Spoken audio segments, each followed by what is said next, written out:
It was the final day of Sail Sydney and everything was on the line for the competitors preparing to go out on the water in fading northerly winds at Woollahra Sailing Club. Final day is Sail Sydney 2010. Everything to play for. It's going to be a big day. We've got the race committee trying to get us on 3 races today, so hopefully they'll get them away. We've got some rain clouds coming, but we've still got some breeze, so yeah, it should be a good day if we can get all those races in, and everybody's really tight, so yeah, it should be good. In this regatta, I think I've got to catch Ryan Polk from Australia. I'm not really in a position to win it, unfortunately, but you know, if I can sail well today, I should be able to pick up another 3 or 4 places up the leaderboard, which should be good. The wind today is really, really good. I like this a lot better than yesterday. It seems a lot more consistent, so hopefully it'll be better. Yeah, it kind of looks like the wind's a little bit lighter and the seas are a little bit flatter, so it should make for some different sailing. Maybe we won't have to hike so hard.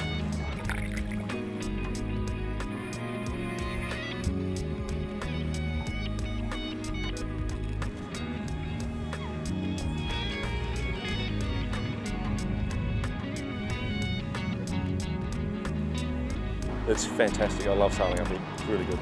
With us, we're on the 49er course as well, so there's always a lot of congestion at the marks, and it's just a matter of getting around and staying safe.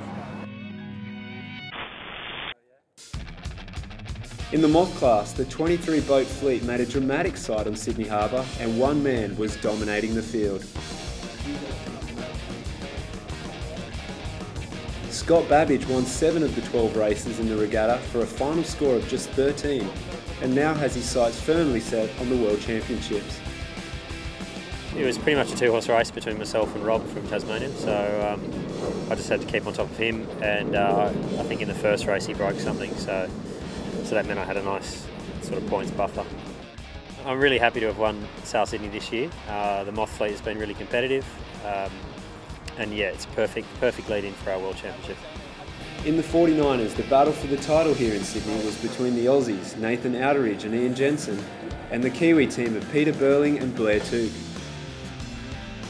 The Aussie pair have won 10 out of their previous 11 regattas, but today was not going to be their day. First race we were leading at the top mark and our jib sheet broke about 100 metres before it with a nice lead, so Goobs had to get up there and try and tie a knot, and did a good job of getting it all, you know, tied back up, and we were sort of in the pack again.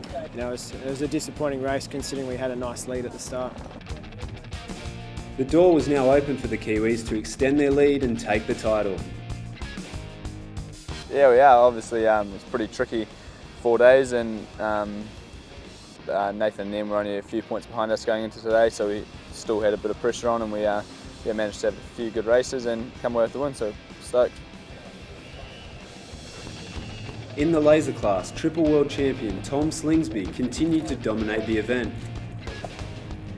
After finishing 5th and 3rd in the first 2 races, he had done enough to secure the win in this highly competitive class.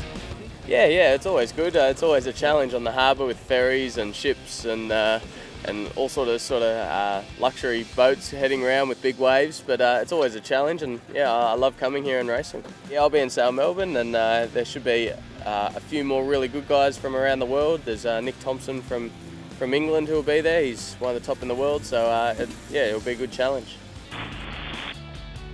In other classes, British sailors Alexandra Rickham and Nikki Burrell took out the Scud class.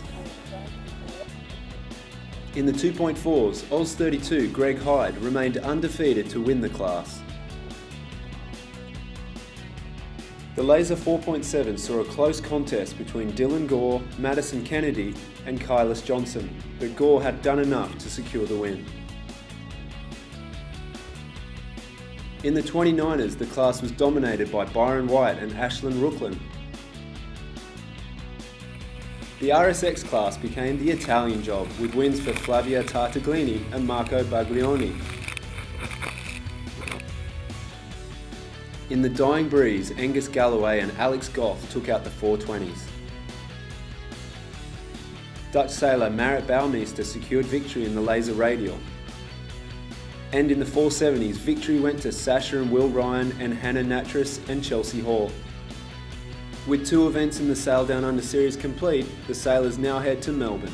We're really looking forward to going down to Sail Melbourne to seeing Olympic champions, world ranked sailors, another 100 sailors on top of the 200 that were here at Sail Sydney, and we're going to see some fantastic racing from Monday next week.